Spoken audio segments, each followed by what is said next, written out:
2007 में हमारी वाइफ चुनाव लड़ी है, 2012 में लड़े हैं, 2017 में लड़े हैं और ये 2023 में लड़े हैं। 2023 में चुनाव लड़े जी, चुनाव लड़े 2000 जब आप चेयरमैन थे 2017 में थे? नहीं, 2012 में। 2012 से 17 तक रहे? जी, 2012 से 17 तक रहे। फिर उसके बाद 2000 अब 23 है, 22 में होना चाहिए, 23 में हो रहा है। दोनों में कितना बदलाव देख रहे हैं आप? आपको नहीं दिख रहा है? अब तो हम आपसे पूछे नहीं, सवाल पे सवाल नहीं है, सवाल पे सवाल नहीं, जवाब देखिए, आप माशाल्लाह जिले बहरेज के रहने वाले और बहुत ही जो है वो टैलेंटेड और बहुत ही तेज तर्रार पत्रकार है। आप खुद नानपारे की पूरी स्थिति से वाकिफ हैं, बाकी आप लोगों से पता कर लीजिए। आप उम्मीदवार हैं, आप चेयरमैन रह चुके हैं, जी, आपने विधायकी का भी चुनाव लड़ा है, जी, जी, और बीएसपी की एक कमान संभाल लेते हुए बीएसपी के बैनर से चुनाव लड़ा है। जी, जी। अब फिर आप इस वक्त नानपारा के बाशिंदे हैं। मेरा सवाल जो है फिर से आप सुन लीजिए, 2017 से 2023 के चुनाव में किन नए मुद्दों को लेकर आप मैदान में आ रहे हैं? अब आप आ जाइए।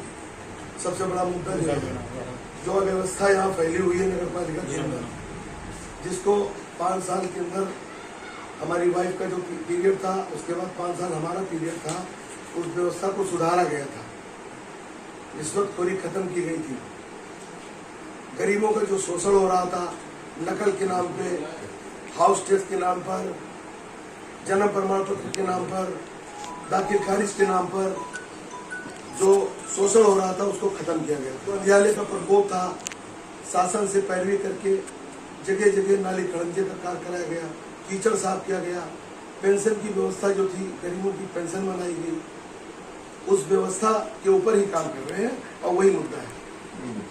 तो इससे पहले चेयरमैन रहे हैं और फिर आपके सामने हैं, 2 लोग बताए जा रहे हैं फाइट में हैं। जी, जी। उनकी कौन सी कमियां हैं जो उनको जनता नकार रही है? आपको क्या लगता है? ये तो जनता ने फैसला लिया है, हमारे में उनमें दोनों आदमी हम सामने हैं। 5 साल का हमारा पीरियड है, 5 साल का उनका पीरियड है। हम दोनों को सामने रख के जनता फैसला लेगी? जी, दोनों को सामने रख के जनता फैसला लेगी? जी, जी, जी। फैसला एक तरफ जनसेवक है, एक तरफ व्यापारी है। आप जनसेवक हैं, वो व्यापारी है। ये तो आप जनता तय करेगी कौन है। आपने कहा एक तरफ जनसेवक है, एक तरफ व्यापारी। जनता तय कर रही है ना, व्यापारी कौन है और जनसेवक कौन है। एक बात, अभी एक पार्टी के लीडर ने, विपक्ष की पार्टी के एक लीडर ने आप पर एक इल्जाम लगाया है कि उन्होंने इस सीट को बैकवर्ड कराने के लिए पूरी जद्दोजहद की है, पूरी एक प्लानिंग रची है। इस सिलसिले में आपका क्या कहना है? उनका मैं सम्मान करता हूँ, जिन्होंने ये बात कही है, कम से कम हमको इस लायक वो समझते हैं और वो मानते हैं।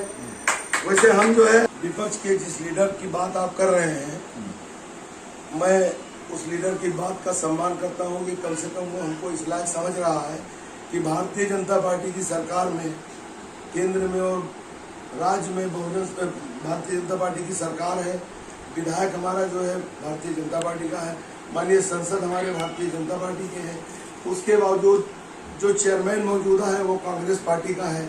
और ऐसी स्थिति में अगर वो ये मानता है कि मैंने जाल बुन दिया और मैंने इसको पिछड़ा कराने की कोशिश की, तो मैं उनकी बुद्धि को सलाम करता हूँ, उनके मिजाज को मैं सलाम करता हूँ, मैं उनका सम्मान करता हूँ। और एक बात मैं ये बताना चाहता हूँ कि इस नानपारा की आवाम ने, जिन लोगों ने फॉरवर्ड और बैकवर्ड और अगड़ा और पिछड़ा और ऊंच और नीच की बात की है, उनको हमेशा उनके मुंह पे तमाचा मारा है। और मैं 2 मरतबा जब चेयरमैन हुआ हूँ, दोनों मरतबा मैं सामान सीट के ऊपर ही चेयरमैन हुआ। अपना कुआं खोद करके गिरने के लिए कौन आदमी तैयार होगा, वो कौन विपक्ष के नेता है, मेरे तो समझ से ऊपर की बात है। हमने भी आ चुका है। नानपारा क्षेत्र आपका बाईपास तक लगता नगर पालिका नहीं लगता? हाँ, लगता है। बाईपास से जो यहाँ तक इमामगंज तक रोड आती है, ये बहुत ही खराब है। जो बड़े पैमाने पर इसकी शिकायतें विधायक के सामने, मंत्री के सामने हो चुकी है। आप चेयरमैन न रहते हुए अगर आप अपने आप को खादिम बताते हैं, तो आपने इसके लिए अब तक कितनी बार आवाज उठाई? आप पता कर लीजिए, मैंने पीडब्ल्यूडी विभाग को लिखा था। लेटर की कॉपी है उसकी? नहीं, कॉपी तो इस वक्त नहीं, अगर आप कहते तो मैं उपलब्ध करा देता। और मैंने उस पर काम भी कराया है, मैंने उसके लिए आवाज उठाई है और भविष्य में भी उम्मीद कीजिए कि वो जैसे पहले थी वैसे होगी, काम होगा उसका। जैसे पहले थी वैसे होगी, उसी तरीके से काम नहीं। हम जनता के भरोसे चुनाव लड़ रहे हैं जी। और जनता यहाँ न बीजेपी है, न सपा है, न भाजपा है। यहाँ एक नारा है हिंदू मुस्लिम साथ चलेगा, एकता का राज चलेगा। एकता का राज चलेगा, ठीक है। और हमेशा चला है। नगर पालिका में जी। नगर पालिका में ये नगर पालिका का मुद्दा है। नगर पालिका स्थानीय निकाय की बात कर रहा जी हूं। जी जी। नगर पालिका के चुनाव को लेकर जो है आप कौन सी नई उपलब्धियां जनता के सामने लाने की कोशिश करें? जो भी जरूरतें हैं, जन सुविधाएं जैसे शासन स्तर से जो बनाई जाती हैं, जन सुविधाएं जो भी जनता के लिए जो भी योजना बनाई जाती है, उसका 100%